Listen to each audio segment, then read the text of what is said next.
Imagine trying to build the largest empire in the world, but you have no iron tools. You have no draft animals to pull heavy loads. You haven't even invented the wheel. Oh, and the land you're building on? It's a near vertical mountain range sitting right on top of one of the most violent earthquake zones on the planet. Logically, you shouldn't be able to build a shed here, let alone a thriving civilization. But the Inca didn't just survive the Andes, they engineered a masterpiece. But here is the massive, glaring mystery hiding in these stones. The Inca spent over 50 years moving millions of tons of rock by hand to build this impenetrable city. It was designed to withstand earthquakes, landslides, and time itself. Yet, just 80 years after they finished it, they simply walked away.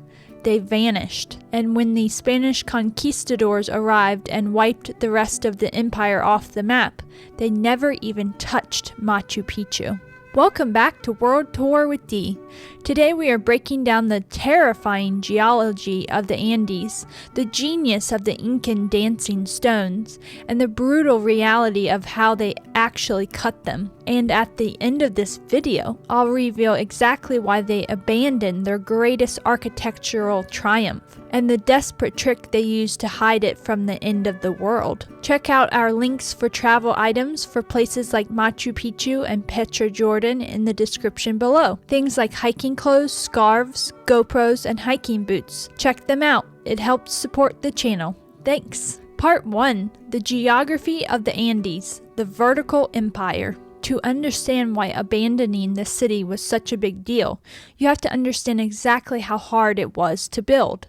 The Andes are the longest continental mountain range in the world, born from a brutal geological collision. Just off the coast, the oceanic Nazca tectonic plate is continuously sliding underneath the South American plate. This constant tectonic collision pushes the mountains higher every single year. When you visit Lima, like I did last August, the geographical extreme hits you instantly. Because of the freezing ocean waters of the Humboldt Current, the coast is a flat, hazy, hyper-arid desert. But just a few miles inland, that desert slams into a towering vertical wall of jagged rock rising 20,000 feet into the sky. Building here meant battling severe hypoxia, a lack of oxygen that makes physical labor excruciating.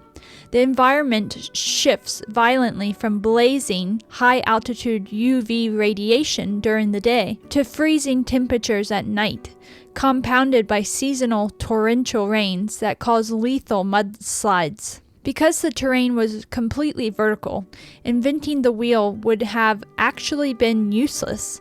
You can't roll a cart up a cliff. So instead, the Inca carved millions of stone steps into the mountain sides. Part 2. Ashlar Masonry, the Dancing Stones. So, how do you build an eternal fortress on a fault line? When the Spanish arrived in the 1500s, they built their colonial churches using standard European methods, square stones held together by thick layers of mortar. But when massive earthquakes hit the city of Cusco, the rigid Spanish buildings crumbled to dust. The original Incan walls, the foundations those churches were built on, didn't even budge. That's because of a technique called ashlar masonry. The Inca didn't use mortar at all. Instead, they cut massive multi-ton stones with such incredible precision that they fit together like a 3D jigsaw puzzle. The joints are so incredibly tight that even today, 500 years later, you can't slide a single piece of paper between the rocks. But wait, they didn't have iron or steel tools.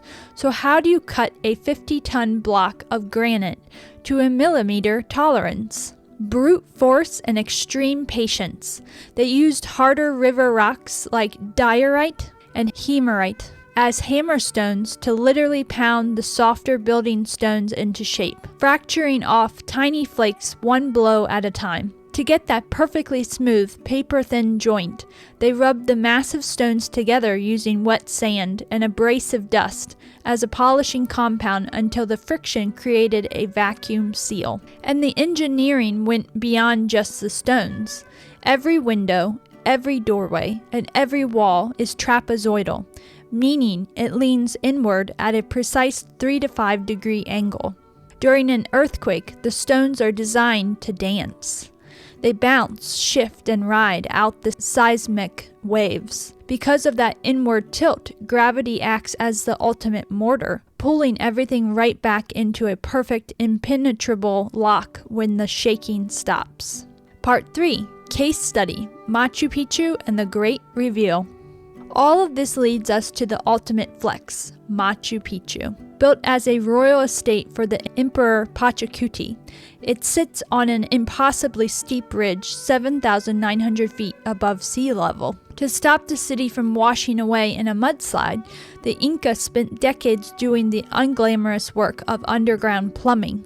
Almost 60% of the construction effort at Machu Picchu is underground. They layered massive boulders, gravel, and sand, turning the entire mountain into a giant water filter so torrential rain would drain safely off the cliffside. They also tied the city to the cosmos. At the highest point sits the Intihuatana stone, the hitching post of the sun. It was carved in place from the bedrock and acts as a highly precise astronomical clock. On the exact day of the winter solstice, the sun aligns perfectly with the stone to cast no shadow, signaling the new agricultural year. They engineered a city that was mathematically, geographically, and structurally indestructible. Which brings us back to our massive mystery.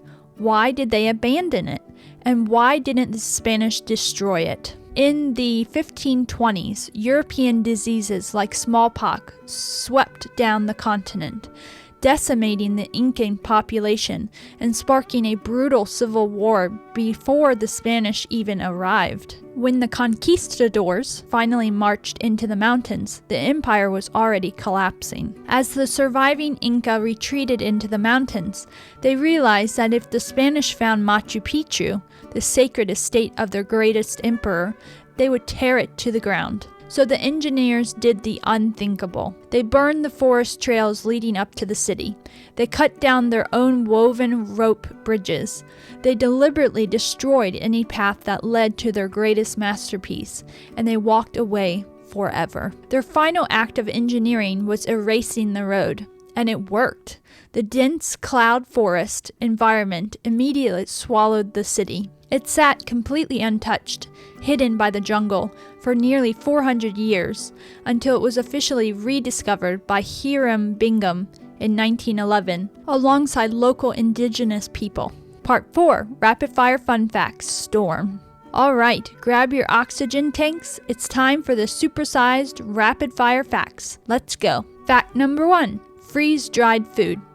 The Inca actually invented freeze drying. They would leave potatoes outside overnight in the freezing alpine air, then stamp the moisture out of them during the blazing hot days. The result was a lightweight, dehydrated potato called chuno that could be stored for over 10 years without rotting. Fact number 2, the string computers. The Inca never developed a written alphabet. Instead, they kept all their tax data and census records using complex, knotted strings called a quipu. Different colors of wool, knot placements, and string lengths acted as a massive portable database of binary code. Fact number 3, elite brain surgery. Incan medics performed incredibly complex skull surgeries called trepanation to relieve pressure from head injuries sustained in battle, and they were terrifyingly good at it. By the 1400s, Inca cranial surgery had a survival rate of over 80%, which was vastly better than the survival rates of European surgeons during the American Civil War 400 years later. Fact number 4, the mountain runners.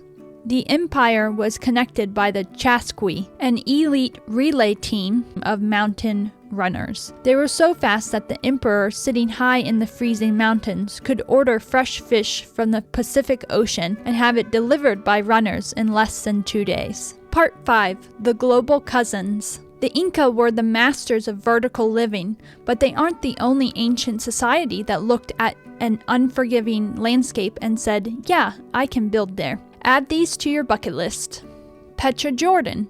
While the Inca built on the mountains, the Nabateans built into them. They carved an entire city directly out of a sheer sandstone cliff face, complete with a complex water funneling system to survive brutal desert droughts. And Sigiriya, Sri Lanka. In the 5th century, King Kasyapa decided his new capital belonged on top of a massive 600-foot-tall column of solid granite, rising straight out of the jungle. You literally have to climb through the massive carved paws of a stone lion just to reach the top. Whether it's slicing multi-ton rocks with nothing but river stones, performing successful brain surgery in the clouds, or erasing a city from the map to save it from the end of the world, the Inca proved that true engineering doesn't require modern technology. It requires an absolute mastery of your geography. I want to hear from you guys. What do you think is the most impressive feat? Cutting 50-ton stones with no iron? Inventing freeze-drying? Or the Chasqui mountain runners? Let me know down in the comments. Make sure to hit like and subscribe for more deep dives into the wild history, geography, and geology of our planet. I'm Dee, and I'll see you on the next stop of the world tour.